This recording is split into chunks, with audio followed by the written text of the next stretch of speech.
IT job కోసం try చేస్తున్నారా? Coding tutor లో ట్రైనింగ్ తో పాటు స్టైఫండ్ అండ్ 100% జాబ్ గ్యారంటీ. నమస్తే, నేను Keshav. Welcome to Suman TV. Polygraphy test ఇలా చెప్తే పెద్దగా అర్థం కాకపోవచ్చు, కానీ లైట్ డిటెక్టర్ టెస్ట్ అంటే మాత్రం చాలా సులువుగా అర్థమవుతుంది. నేర నిరూపణ విషయంలో, నిర్ధారణ విషయంలో ఇది చాలా కీలక పాత్ర పోషిస్తుంది అనేది అందరి నమ్మకం. ఇప్పుడు దేశాన్ని కుదిపేసిన కోల్కతా కేసు విషయంలో కూడా పాలిగ్రఫీ టెస్ట్ పైన సిబిఐ అధికారులు ఆధారపడుతున్నారు. ఒకరు కాదు, ఏకంగా నలుగురి పైన ఈ టెస్టులు చేస్తున్నారు. అసలు ఈ టెస్ట్ ఏ విధంగా చేస్తారు, టెస్ట్ చేసిన తర్వాత వచ్చినటువంటి రిజల్ట్ ఎంతవరకు యాక్యురేట్గా ఉంటుంది, ఈ అంశాలపైన విశ్లేషణ చూద్దాం. మనతో పాటు సీనియర్ పోలీస్ ఆఫీసర్ రిటైర్డ్ రెడ్డన్ గారు ఉన్నారు. రెడ్డన్ గారు నమస్కారం. నమస్కారం అండి. ఈ పాలిగ్రఫీ టెస్ట్ అంటే ఇంత సైంటిఫిక్ పదాల కంటే కూడా లైట్ డిటెక్టర్ టెస్ట్ సింపుల్గా అసలు ఎలా చేస్తారు? ఇది మామూలుగా బీపీ ఆపరేటర్స్ ప్లస్ కార్డియోగ్రామ్ తీసుకుంటారు కదా. సో ఆ విధంగా కార్డియాలజీకి సంబంధించిన ఒక అన్నీ పెడతారు కదా మనకి. బీపీ ఒకటి, తర్వాత హార్ట్ రేటు, ఇవన్నీ కనుక్కునే మెషిన్ ఉంటుంది మనకి.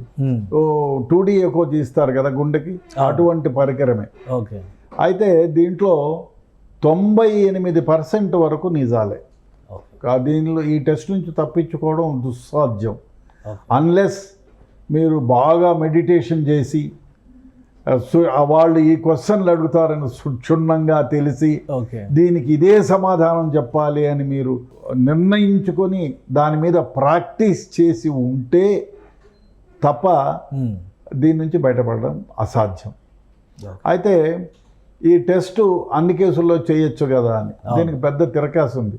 మనకి భారతదేశంలో ఈ టెస్ట్ చేయాలి అంటే ఏదైనా కోర్టు యొక్క పరిమితి ఉండాలి. ఎందుకంటే ఆర్టికల్ 23 ప్రకారం మనకి ఇచ్చినటువంటి హక్కును హరించడం అవుతుంది. అందువల్ల అంటే నా కోసం నేను చేసిన తప్పు నేనే ఒప్పుకొని నన్నే శిక్షించుకునే విధంగా ఉంటుందనే ఉద్దేశంతో ఆర్టికల్ 23 ప్రకారం ఈ టెస్టు మనకి అది చెల్లుబాటు కాదు.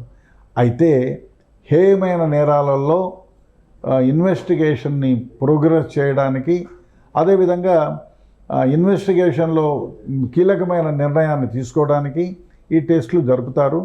ఇది 98% దాదాపుగా నిజమే బయటపడుతుంది. ఎక్కడో నేను చెప్పాను కదా, ఈ ఎక్సెప్షన్స్ ఉంటే తప్ప ఈ టెస్ట్ నుంచి బయటపడడం దుర్లభం. సో ఈ కోల్కతా ఇన్సిడెంట్, జూనియర్ డాక్టర్ అత్యాచార కేసులో రోజుకొక ట్విస్ట్. అంటే ఈ రోజేమో నేనే దోషిని అని చెప్పి ఒప్పుకుంటున్నాడు అతను, సంజయ్ రాయ్. మరుసటి రోజేమో అసలు నాకు సంబంధం లేదన్నాడు. ఇప్పుడు లైట్ డిటెక్టర్ టెస్ట్లో కూడా కొన్ని విచిత్రమైనటువంటి సమాధానాలు చెప్పారు, పొంతం లేని సమాధానాలు చెప్పారు అనేటువంటి సమాచారం వస్తుంది. సో ఎలా కన్క్లూడ్ చేస్తారు ఈయన చెప్పినటువంటి మాటలు? ఎంతోపాటు మాజీ ప్రిన్సిపల్కి చేశారు, ఇంకొక 2 కీలక అధికారులకు కూడా చేశారని చెప్పని సమాచారం ఉంది. ఒక మనిషి చెప్పినటువంటి మాటల్ని ఇది నిజం, ఇది అబద్ధం అని ఎలా నిర్ధారణ చేస్తారు? ఒకటి, మీకు ఈ టెస్ట్ చేస్తే మీరు మామూలుగా కొన్ని క్వశ్చన్లు అడుగుతారు. మీ పేరేమిటి, మీ తండ్రి పేరేమిటి, మీ వయసు ఏమిటి, ఇమ్మీడియట్గా ఇట్లా మీ బ్యాక్గ్రౌండ్ మొత్తం చెక్ చేసుకుంటారు. మీ పెద్దనాన్న కొడుకు రమేషనా అని అంటాడు. ఆ రోజు రాత్రి ఇమ్మీడియట్గా 9:45కు నువ్వు ఎక్కడున్నావు అంటాడు. అర్థమైందా? అంటే అప్పుడు మీ ఉశ్వాస నిశ్వాసాలు ఏ విధంగా ఉన్నాయి, మీ బ్లడ్ ప్రెషర్, ఓకే, సో తర్వాత మీ లంగ్స్ ఎట్లా ఫంక్షన్ చేస్తాయి, సో ఇవన్నిటిపైన మీ కళ్ళు ఎట్లా బ్లింక్ చేస్తారు, మీ శరీర స్పర్శ ఏ విధంగా ఇదవుతుంది. ఇప్పుడు మనం ఏదైనా తొందరగా అనుకోని సంఘటన జరిగితే గుగురుపాటు అవుతుంది, చర్మం మీద కూడా మనకి ఒక రకమైన. అదేవిధంగా భయపడే క్వశ్చన్లు ఏమన్నా ఉంటే లంగ్స్ ఉశ్వాస నిశ్వాసాల్లో తేడా ఉంటుంది, బ్లడ్ ప్రెషర్లో డెఫినెట్గా తేడా ఉంటుంది. ఎందుకంటే అడ్రినల్ ఇమీడియట్గా ప్రొడ్యూస్ అవుతుంది కాబట్టి భయపడి అక్కడ తేడా ఉంటుంది, బీపీలో తేడా ఉంటుంది, మీ ఉశ్వాస నిశ్వాసాలు అంటే బ్రీతింగ్లో మీకు తేడా ఉంటుంది. అదేవిధంగా మీ బ్రెయిన్కి వెళ్ళే సమాచార సేకరణ కూడా విరుద్ధంగా ఉంటుంది. సో మీ చర్మం కూడా విరుద్ధంగా చేస్తుంది. ఇవన్నీ చేస్తారు. అంటే ముందు మిమ్మల్ని మామూలుగా ప్రశ్నించి రికార్డింగ్ చేస్తూ మధ్యలో ఇటువంటి క్వశ్చన్లు అడుగుతారు. సో దాన్ని విశ్లేషణ చేసి మన నిజాలైనటువంటి కొన్ని అడుగుతారు. మీకు మీ పెద్దబ్బాయి రామకృష్ణకు మొన్న జ్వరం వచ్చింది నిజమేనా? వచ్చిందండి. అంటే ఇటువంటి క్వశ్చన్లు అడుగుతూ మధ్యలో ఇది అడిగితే అంటే నార్మల్గా చేసేదానికి అబద్ధం చెప్పేదానికి there will be a difference. అబద్ధం చెప్పడానికి ఇట్ విల్ టేక్ టైం, దాన్ని ఆలోచింపజేసుకుంటుంది. అదేవిధంగా చెప్పేటప్పుడు ఇన్వాలంటరీగా అంటే నీకు తెలియకుండా unless you have a great practice జనరల్గా ఇలాంటి నేరాలకు పాల్పడే వాళ్ళు కూడా చాలా రకాలుగా ఆరితేరి ఉంటారు. సో ఏ క్షణంలో ఏది వచ్చినా కానీ ప్రిపేర్ అయి ఉంటారు. మీరన్నట్టుగా ఇంద్రియ నిగ్రహం చేసుకుని కంట్రోల్ చేసుకుని ఒక ఏకాగ్రతతో వాళ్ళు అడిగేటువంటి ప్రశ్నలకి ముందుగానే సమాధానాలు ప్రిపేర్ అయ్యి, ఎందుకంటే ఇతను చెప్తున్నటువంటి మాటలు రోజుకొక స్టోరీ వైపు వెళ్తుంది కాబట్టి సో యథాలాపంగా అబద్ధాలు చెప్పేస్తే అబద్ధమని తేలిపోతుంది అబద్ధమని తేలిపోతుంది, దాంట్లో ఇదే లేదు. కాకపోతే నిజం ఏమిటి అని. ఓకే, సో దాని గురించి ఆలోచన చేయాల్సి ఉంటుంది. ఇప్పుడు అన్ని అబద్ధాలు చెప్తాడు అనుకో, నేను చేయలేదు, నేను మర్డర్ చేయలేదు, అమ్మాయిని చూడలేదు, అసలు ఆ రోజు అక్కడికే రాలేదని చెప్పొచ్చు. కానీ చెప్పినంత మాత్రాన అవి నిజాలు కావు కదా. ఇంకో విషయం, ఇప్పుడు పేపర్లో చెప్పి వినిందంతా మీకు ఎవరు చెప్పారు? మీరు ఎవరో పేపర్లో రాస్తానో లేకపోతే సెంట్రల్ న్యూసో లేకపోతే ఆ బెంగాల్ న్యూసో ఎవరన్నా చెప్తానో ఏదో విధంగా లీక్ అయిందనో, కొందరు వాళ్ళంతకు వాళ్ళే సృష్టించేది లీక్ అయిందని చెప్పుకోవడమో ఇట్లాంటివి జరుగుతూ ఉంటాయి. కాబట్టి నిజంగా ఎవరికి తెలుస్తుంది అంటే సుప్రీంకోర్టులో ఉండే వాళ్ళకి తెలుస్తుంది, ఆ టెస్ట్ చేసినటువంటి వాళ్ళకి తెలుస్తుంది. ఆ రికార్డింగ్ చేసింది ఇప్పుడు సుప్రీంకోర్టులో ఈ పర్యవేక్షణలో ఉంది కాబట్టి ఎక్కడ లీక్ కూడా చేయలేరు. చేస్తే అక్కడ నుంచి పెద్ద మోతాదులు ఇబ్బంది ఎందుకు, ఎవరు ఉద్యోగాలకి. ఇప్పుడు మనం ఉద్యోగం చేస్తున్నాం, మన ధర్మం విద్యుక్త ధర్మం, మనం అక్కడ లీకులు ఇచ్చి ఉద్యోగం పోగొట్టుకోవాలని ఎవరు అనుకోరు కదా. కాబట్టి డెఫినెట్గా అక్కడ ఏం జరుగుతుంది అనేది ఊహాగానమే, అన్లెస్ సుప్రీంకోర్టు సేస్. ఓకే, లేదు అక్కడ చేసేవాళ్ళు ఎవరైనా అయ్యా నన్ను రివీల్ చేయమన్నారనో చెప్తే, లేదు once it becomes a public document. ఒకసారి కోర్టులో ఫైల్ చేసేసి ఛార్జ్షీట్తో పాటు ఫైల్ చేస్తే it will become a public document. Then you can ask or, you can procure from the court also. కాబట్టి ఇప్పుడు వచ్చిన లేటెస్ట్ అప్డేట్ ఏంటంటే ఆఫ్టర్ లై డిటెక్షన్ టెస్ట్ ఆయన చెప్పినది ఆ రూమ్లోకి వెళ్ళేసరికి జూనియర్ డాక్టర్ చనిపోయి ఉంది, నాకు అసలు సంబంధం లేదు అని చెప్పి అన్నాడు అనేది ఇప్పుడు వస్తున్నటువంటి సమాచారం. దాంతోపాటు మొదటి నుంచి ఇందులో ప్రధానమైనటువంటి ఎవిడెన్స్ ఆయన బ్లూటూత్, ఆయన ఇయర్ ఫోను అక్కడ సీన్ ఆఫ్ ఎఫెన్స్ అక్కడ జరిగినటువంటి నేర ప్రదేశంలో దొరికింది అనేది ప్రధానమైనటువంటి ఆరోపణ. దాని గురించి మాత్రం సరైన సమాధానం చెప్పలేదు అంటారు. అంటే ఇవి విన్నప్పుడు ఒకవేళ నిజంగా జరిగిందేమో అని అనిపిస్తుంది కదా. సో ఇలాంటివి నమ్మొచ్చా? ఏది నమ్మడానికి లేదు. ఇప్పుడు అక్కడ నుంచి ఆయన బ్లూటూత్ వదిలిపెట్టిపోవడం సహజంగా ఉంటుంది. ఎందుకంటే ఒక అఫెన్స్ చేసిన తర్వాత, ఒక నేరం చేసిన తర్వాత ఏ నేరగాడైనా, ఎంత పకడ్బందీగా నేరాలు చేసేవాడైనా సీన్ ఆఫ్ అఫెన్స్లో ఏదో ఒకటి వదిలిపోతాడు. ఫింగర్ ప్రింట్స్ అనండి, ఫుట్ ప్రింట్స్ అనండి, హెయిర్ కానివ్వండి, ఏదో ఒకటి ఫ్యాబ్రిక్ అనండి, ఏ చైన్ అని. ఇప్పుడు రేప్ చేసినాడు ఒక వ్యక్తి అంటే అవతల ఆమె ఊరికే ఉండదు కదా, పడుకోవచ్చి చేయమంటారు కదా, రెసిస్టెన్స్ ఉంటుంది. వాడిని ఆ జుట్టు పట్టుకొని ఉండొచ్చు, ఎక్కడైనా గోల్డ్ గీకుండొచ్చు, ఆమె గోళ్ళల్లో వాడి చర్మ కణాలు ఉండొచ్చు, లేదు ఉమ్ము ఉండొచ్చు, లేదు వాని మొహం మీద ఉమ్ము వేసి ఉండొచ్చు, వాని బట్టల పైన ఉమ్ము ఉండొచ్చు, అదేవిధంగా అమ్మాయి సలైవా ఉండొచ్చు, అదేవిధంగా ఆమె చర్మానికి సంబంధించిన కొన్ని ఉండొచ్చు. అదేవిధంగా అమ్మాయికి టెస్ట్ చేస్తారు కదా, ఒకవేళ 150cc ఉందన్నారు, that is enough to prove. ఒకవేళ ఈయన ఈయనతో పాటు మరికొందరు ఉంటే ఎంతమంది అనేది తెలుస్తుంది కదా. కాబట్టి ఇవన్నీ నిజాలు. సో అసలు ఒక మీ అనుభవం ప్రకారం చూస్తే ఈ ఇన్సిడెంట్ జరిగింది, చేసింది ఒక వ్యక్తి అనడానికి అవకాశం లేదనేది ఎక్కువ మంది దేశం మొత్తం నమ్ముతున్నటువంటి మాట అది. ఇక్కడ ఓన్లీ సంజయ్ రాయ్ని మాత్రం ప్రశ్నిస్తున్నటువంటి పరిస్థితి. ఇప్పుడు మీరేం చెప్తారు? ఇన్వెస్టిగేషన్ కంప్లీట్ అయిపోయి ఛార్జ్షీట్ వేస్తే తప్ప ఇన్వెస్టిగేషన్ల యొక్క ధోరణిని మనం చెప్పలేము.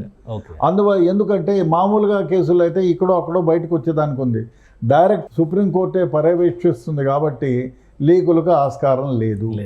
కాబట్టి ఇవన్నీ ఊహాగానాల కింద లెక్కే. ఇన్వెస్టిగేషన్ కంప్లీట్ అయిపోయి ఛార్జ్షీట్ వేస్తే, లేదు వీళ్ళు పాలిగ్రఫీ టెస్ట్ చేసినారు, దీస్ ఆర్ ది ఫైండింగ్స్ అని కన్సర్న్ కోర్టుకు పంపించాలి. సుప్రీంకోర్టుకు ఎలాగ పంపిస్తారో కన్సర్న్ కోర్టుకు కూడా పంపించాలి. ఆ కోర్టులో బెంచ్ క్లర్కో ఇంకొక క్లర్కో ఎవరన్నా చూసి ఇది అని చెప్పి ఎక్కడైనా పెళ్ళంతోనో ఎవరితోనో చెప్తే ఆ విధంగా బయటికి రావాల్సిందే తప్ప. అసలు ఇప్పుడు రిపోర్ట్ ఎలా ఇస్తారు? Polygraphy test stage by stage మీరు అన్నట్టుగా పర్సనల్ ఇష్యూస్ డిస్కస్ చేస్తారు. అది ఏం చేస్తారంటే ముందు మామూలు క్వశ్చన్లు వేసేటప్పుడు ఆయన బ్లడ్ ప్రెషర్ ఎట్లా ఉంది, ఆయన శ్వాస ఏ విధంగా తీసుకుంటున్నారు, ఆయన బ్రెయిన్ ఏ విధంగా వర్క్ చేస్తుంది, ఇవన్నీ అబ్జర్వ్ చేసుకొని అది రికార్డ్ చేస్తారు. ఈ క్వశ్చన్కు ఇది ప్రతి క్వశ్చన్ రికార్డ్ అవుతుంది. ఇక్కడ వీడియో ఉంటుంది, అక్కడ ఆడియో ఉంటుంది, వీడియో ఆడియో ఉంటుంది. అదేవిధంగా ఆ టయానికి ఆయన స్పందన ఏ విధంగా మానసిక స్థితిని, తర్వాత ఆయన ఇచ్చే సమాధానంలో ఆయన యొక్క శరీరం అంటే మొత్తం బాడీ ఏ విధంగా ఆయన చెప్పిన దానికి ప్రవర్తిస్తుంది. అది సో దాన్ని బట్టి ఒక అబ్జర్వేషన్ చేస్తారు. మామూలు క్వశ్చన్లకి ఇప్పుడు మీ నాన్న పేరు ఏమిటంటే తొందరపడి ఏదో ఆలోచన చేసి అబద్ధం చెప్పాల్సిన అవసరం లే, ఎందుకంటే వాళ్ళ దగ్గర ఆల్రెడీ సేకరించుంటారు. ఈ పాలిగ్రఫీ టెస్ట్ చేసే వాళ్ళు ఏం చేస్తారంటే వీని బ్యాక్గ్రౌండ్ మొత్తం క్షుణ్ణంగా పరిశీలిస్తారు. ఎప్పుడప్పుడు ఏ క్వశ్చన్ అడ్మిటెడ్ క్వశ్చన్స్ ఏమిటి అంటే నిజాయితీగా జరిగినవి, వాళ్ళ ఇంట్లో వ్యవహారం కానివ్వండి, అక్కడ మీకు పెళ్ళి ఎప్పుడయింది, అది జరిగింది, మీ అమ్మ పేరు ఏమిటి, మీ నాన్న, ఈ మామూలు క్వశ్చన్లు. ఈ కొన్ని మీ ఇంటి హౌస్ నెంబర్ అదేనా, 10-2 ఏదో అదేనా, ఇట్లాంటి క్వశ్చన్లు వేస్తారు. మధ్యలో ఈ క్వశ్చన్ అంటే ఈ క్వశ్చన్లకు మీరు సమాధానం ఇచ్చేటప్పుడు మీ శరీర స్పందన, తర్వాత మీరు అబద్ధం చెప్పేటప్పుడు మీ శరీర స్పందన, ఈ రెండింటిని బేరీవాజ్ వేసుకొని ఎస్ ఈజ్ టెల్లింగ్ లై అని. అంతేగాని వాడు ఏం చేసిందో తెలియదు, వాడు అబద్ధం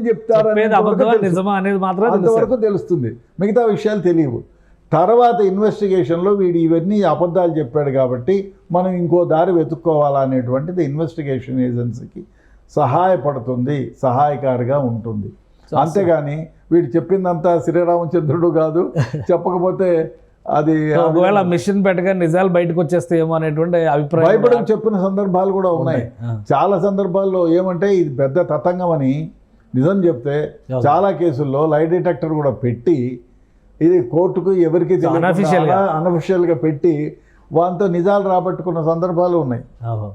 నువ్వు చెప్పింది అబద్ధం అంతా రికార్డ్ అయింది, అదైంది ఇదైందంటే నెమ్మదిగా చెప్పిన సందర్భాలు ఉన్నాయి. కానీ ఇది అఫిషియల్గా ప్రకటించలేరు, ఎందుకంటే you have to take permission. Article 23 ప్రకారం ఇట్ ఈస్ ఉల్లంఘన కిందకు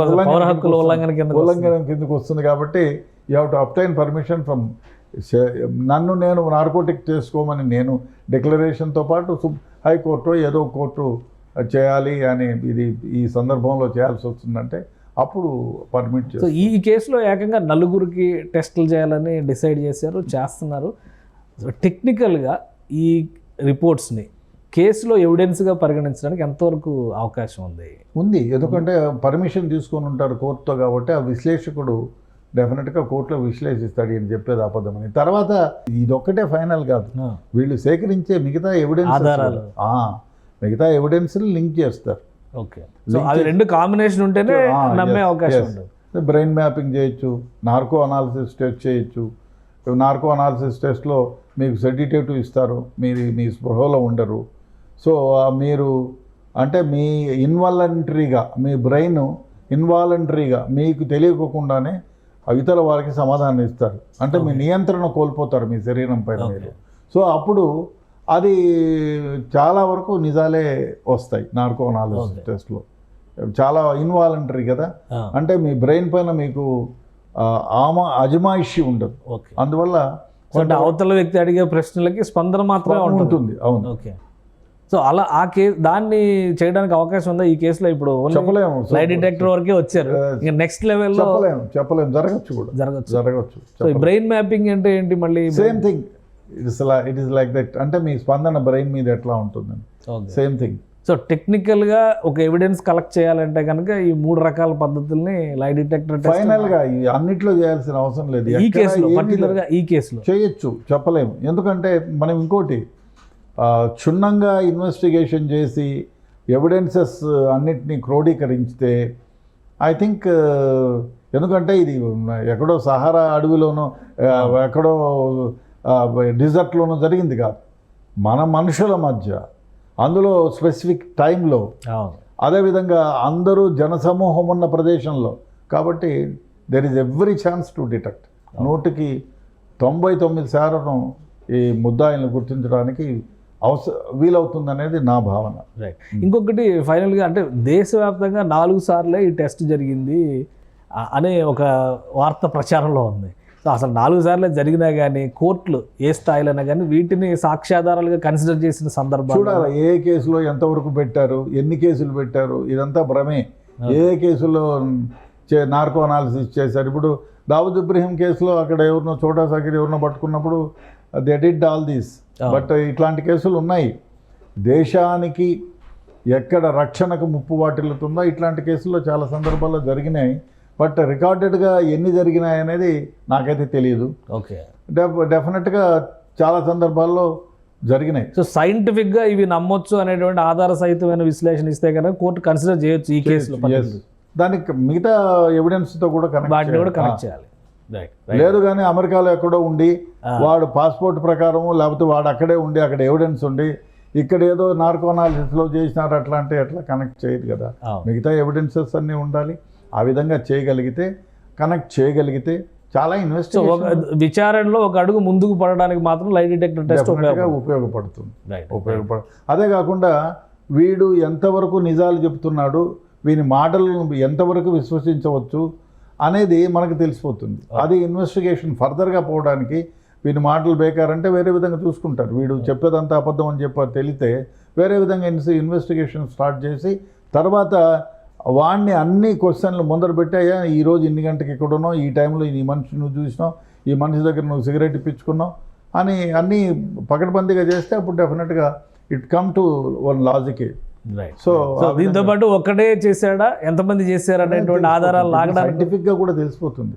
సపోజ్ నలుగురు చేసి అదే 150 ml ఆఫ్ మన ఎంతవరకు నిజమో తెలియదు, సమన్ ఉంది 150 ml, ఒకటితో వీలు కాదు, 4-5 మందికి అయితే అంత సమన్ కలెక్ట్ అవుతుంది చెప్పలేము. కాబట్టి అవంతా కలెక్ట్ చేసిన సైంటిఫిక్ ఎవిడెన్స్ అంతా తీసుకొని విశ్లేషణ చేసి శుభ్రంగా 1కి 4 సార్లు మళ్ళీ ఒకసారి చేసుకుంటే డెఫినెట్గా ఇప్పటికే తెలిసిపోతుంది. ఒకవేళ ఇది కాదు అన్నంత మాత్రం ఏముంది, సమన్ శాంపిల్స్ తీసుకొని ఈయన బ్లడ్ శాంపుల్ తీసుకొని కరెక్ట్ అయితే ఇట్ ఈస్ సేమ్ అంటే డెఫినెట్గా హీ ఈజ్ కనెక్టెడ్. మిగతా ఎంతమంది it is not that easy. But ఇప్పుడు లై డిటెక్టర్ టెస్ట్ లో నేను వెళ్ళేసరికి చనిపోయి ఉన్నారు అనేటువంటి మాట చెప్తున్నారు మీరు. అది నమ్మాలి, అది ఏ విధంగా నమ్మాలి, ఎవరు చెప్పారని నమ్ముతున్నాం. ఇదేదో ఊహాగానం తప్ప సిబిఐ చెప్పిందా లేదు, లేదు కోర్టు చెప్పిందా లేదు, సుప్రీంకోర్టు చెప్పిందా లేదు, వాడు నార్కోటిక్స్ టెస్ట్ చేసుకుని నేనేమి చెప్పలేదు, నేను ఇట్లే కూర్చున్నా, నేను ఎవరికైనా ఇంటర్వ్యూ ఇచ్చాడా.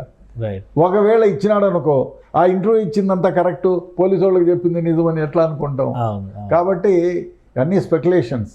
డెఫినెట్గా ఏం జరిగిందో తెలుసుకోవాలంటే either CBI are CBI spokes person లేకపోతే సుప్రీంకోర్టు లేదు కన్సర్న్ కోర్టు చెప్పగలిగితే, లేదు నార్కో అనాలిసిస్ చేసిన వ్యక్తి ఏమైనా చెప్పగలిగితే మనం నమ్మచ్చు. లేకపోతే ఇవన్నీ ఏదో ఊగదంపుడు ఉపన్యాసాలు అనుకోవాలా, ఎవరో ఇచ్చినారులే మనల్ని ఉత్సాహపరిచేదానికో రోజుకో విధంగా చూస్తే తప్ప చూడరని దాని మీద ఆధారపడి ఉంటుంది. సైంటిఫిక్ ఎవిడెన్స్ కలెక్షన్ అనేది అట్ ద సేమ్ టైం అక్కడ జరిగినటువంటి ఇన్సిడెంట్లో ఎవిడెన్స్ కలెక్షన్, ఈ రెండింటి కాంబినేషనే ఫైనల్ రిజల్ట్ అని అనుకోవచ్చు. రైట్, థ్యాంక్ యూ రెడ్డి అన్న గారు మీ అభిప్రాయాలు తెలియజేసినందుకు. ఇది లై డిటెక్టర్ టెస్ట్ అనేది ఖచ్చితంగా 98% వరకు యాక్యురేట్ రిజల్ట్స్ ఇచ్చినటువంటి సందర్భాలు ఉన్నాయని రెడ్డి అన్న గారు చెప్తున్నారు. అలానే దీంతోపాటు నార్కో టెస్ట్ కావచ్చు, బ్రెయిన్ మ్యాపింగ్ కావచ్చు, ఇక్కడ నిందితులు ఎదుర్కొంటున్నటువంటి విధానం, వాళ్ళు స్పందిస్తున్నటువంటి తీరు, ఈ రెండింటి కాంబినేషన్తో సిబిఐ మరింతగా టెక్నికల్ ఉపయోగాన్ని తీసుకోవడం ద్వారా ఆధారాలను సేకరించాల్సినటువంటి అవసరం ఉందని ఆయన విశ్లేషిస్తున్నారు. అలానే సీన్ ఆఫ్ అఫెన్స్లో దొరికినటువంటి ఆధారాలతో వీటిని సరిపోల్చి చూసినప్పుడే స్పష్టమైనటువంటి క్లారిటీ ఈ అంశం పైన వస్తుందనేది ఆయన విశ్లేషణ. ఇది స్పెషల్ డిస్కషన్. Keep watching.